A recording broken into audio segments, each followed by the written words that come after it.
Hey guys, what's up? JB Illusion here, and we are going to be talking about the next DLC for Total War Warhammer, The Grim in the Grave. Now, I'm guessing it's probably not a shock that I slightly fell out of the Total Warhammer, I guess you could say, gaming, because, well, one, I kind of suck, and I feel like that's never fun for anyone to watch outside of maybe like two people who are just like, haha, he sucks. But honestly, the Call of the Beastmen was slightly disappointing. We got some really cool units. They look amazing. They're awesome, but I felt that the Beastmen were very weak on the onset. But I'm actually incredibly excited for this next DLC. I also thought that Beastman was a little over, but I believe it was $18.99, or was it? It was somewhere around the $17 price range. This new DLC is $7.99, and I feel like we're getting more. I don't feel bad for spending $8 on this, even if I'm not really probably going to play much of the vampire counts. So, actually, no, probably not much of the Empire. I'm all over the vampire counts after these additions. So, first off, there has to be a story. Creative Assembly is introducing two new lords, legendary lords. Volkmar the Grim. So, Volkmar the Grim is the Grand Theonist, the head of the cult of Sigmar, and the most powerful religious leader in the Empire. He is awesome, he is scary, he has a flaming warhammer, and he likes to use it quite a bit. He rides atop the war altar of Sigmar, inspiring soldiers all around him to acts of heroism, and he's just a holy terror on the battlefield, and I think that's really awesome and very fitting that he's going to be going up against a very, very scary man who works for Manfred von Karsten, Helman Gorst. He was once a man, yet that life was ripped from him like so many people in Sylvania. It's not the best place to live, ladies and gentlemen. He lost his father and his brothers to the plague, and he went into a kind of obsessive madness not unlike the Zealot from the Witch Hunters team that we have. So he came to the attention of Manfred von Karsten, and Karsten taught him necromancy, transforming Helman into something beyond belief. He maddened just a little bit, and he is now carried through the night on a bone-rigid cart, pulled not by horses, but by the brothers he so desperately wished to save, each a once handsome farrier, restored to a mockery of life, forced to stumble along at the head of their brother's unliving host. I actually really like that. So the thing about it is, the most awesome necromancer, of course, is already kind of in the game outside of the greatest necromancer to ever live. So adding Helmengor, somebody who I don't really know about, I kind of like it. But that's probably not the biggest thing. I do like the fact that we are getting these guys. But I think the more important part is the fact that we're having new lords. So the thing about Warhammer, or at least Total War Warhammer, was the fact that I kind of felt like we were constrained a little bit in our lord choice for our armies. That sounds crazy, but I kind of feel like it was, you either take this guy or you take someone who is just, ridiculously not as good at their job, and maybe you could take another unit which might not really make that big of a deal, especially in this game where there are some units who just like steamroll over people. I'm looking at you, leader of the Empire, and I'm also looking at you, Grimgor. Please don't hurt me. The High Priest of the Cult of Sigmar is the Grand Theonist, and beneath him are two Arch-Lectors. These Arch-Lectors are now actually going to be able to be chosen as lords for your Empire army. I actually like that, but we also have something that I called a long, long time ago, or at least something I wanted to see a long, long time ago, which is different variations of vampires. Now, I'm probably not going to point you guys to a video. You could probably just look it up or look through my channel. Basically, there are different types of vampires. There are different types of bloodlines. There's the Von Karstens, which Manfred is a part of. There are the Lamia, which are the social, like, aristocracy of vampires. They're all about intrigue and the like. And then there's also the Strigoi, who, by the way, are the most bestial of their kind. And now we have a Strigoi Ghoul King. Ghoul Kings are, in fact, once proud Strigoi vampires forced into troglodyte. parasitic existence. They are so far gone that they are just beasts. Though all Strigoi descended to, the ancient lineage of their, I guess you could say, bloodline leader. The Ghoul Kings spend their days creeping through the hidden places of the world, but under cover of night they wreak their vengeance at the head of a shambling army of the undead. They're very, very powerful warriors. They're very, very powerful spellcasters. And they're mixing the lore of vampires and the lore of death, which is actually really awesome. And they can ride Terrorgeist into battle. Awesome. But I just like the Strigoi because they're super, super vicious. They're super, super aggressive vampires. I like the fact that we're kind of having a choice. I'm weird. I played the actual Warhammer tabletop game, and I loved, like a story behind your host. Like, oh, okay, maybe there's a couple more bestial creatures. There's a couple more dire wolves in this army because we're being led by this Ghoul King. Really like that. We also do have some new units. The Corpse Cart from Tabletop is making a return, and it is basically a cart drawn by shambling zombies, and these Corpse Carts are a magnet for dark magic. Sometimes there's a great bell on them. Sometimes there's all these other upgrades that you can put on them. It's gonna be pretty cool. And also the Corpse Cart looks awesome. There's also the Mortis engine, which I'm not really that familiar with. Basically, the remains of necromancers or lich lords are enshrined in this. And there's all these heavy evil magics that surround it, and it's a magical support chariot. The Mortis engine regenerates hit points for itself and nearby friendly units, which actually can be really awesome. Now for the Empire. We got some Free Company militia. Basically, they're a bunch of guys who were just dragged out of a bar and given weapons. So the cool thing is, they are hybrid troops. They're armed with both short-range pistols and swords. They can fight as kind of the situation demands, but the really cool thing about them is they have the Vanguard deployment similar to, I'm forgetting what they were called in the Beastman army.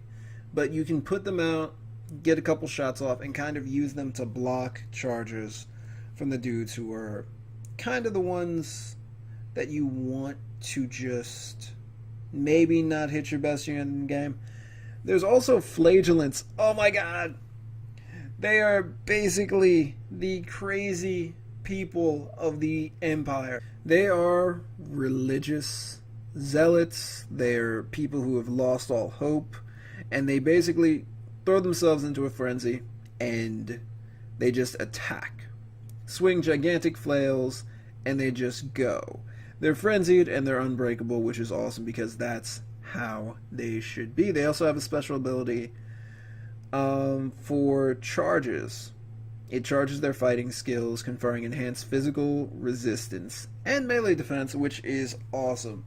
So basically, get a bunch of these guys super, super excited, and if you can get them into the appropriate range, they can make short work of quite a few units. I like that. The Knights of the Blazing Sun are also coming in. They are an order of knights that exist in the Empire.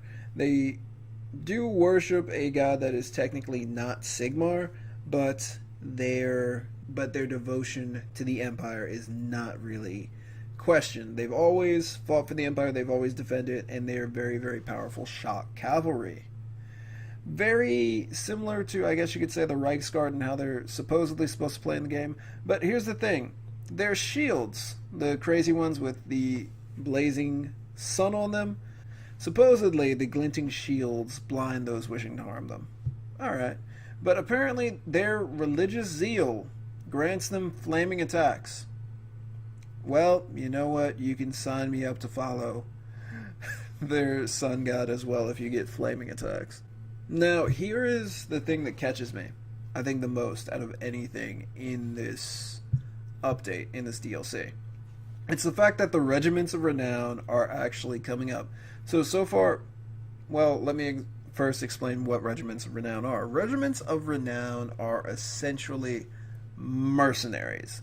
They're people that hire themselves out to specific armies for very, very good coin. there's a ton of legendary groups, but it seems like they've kind of created their own, which I really like, and I'm also kind of saddened because we're not going to see a couple guys. Maybe later down the line we'll see Leopold's Leopard Company. I don't know. The Tattered Souls are apparently flagellants. They're a brotherhood of zealots. Alright, that makes sense. Led by a prophet. Alright. And apparently they have an increased unit size. So basically, regiments of renown are stronger, of course, than normal units because they're a bunch of crazy mercenaries. So, Sterling's Revenge Free Company Militia have the stalk ability, armor-piercing missiles, and they're immune to psychology. Yeah, those are the guys I'm going to use to block some crazy charge. Hammer of the Witches is a great cannon, enhanced physical resistance, and the shells cause magical damage. That could be ridiculously useful, focused on the right area. Sigmar's Sons, a group of swordsmen that are unbreakable. Silver Bullets are a group of handgunners that have the stalk ability, and their bullets deal magic damage. The Sunmaker, a Hellstorm rocket battery, flaming attacks, increased number of missiles per volley. Oh my god, these guys are actually pretty dope. We have the Royal Altdorf Griffites, they're Demi-Griff Riders, who cause terror. Okay, not the best. We have a special Luminarch of Hish that encourages people, and Nedev Amiantuk. What the heck is that? I guess we'll have to find out later on. Zintler's Reichsguard.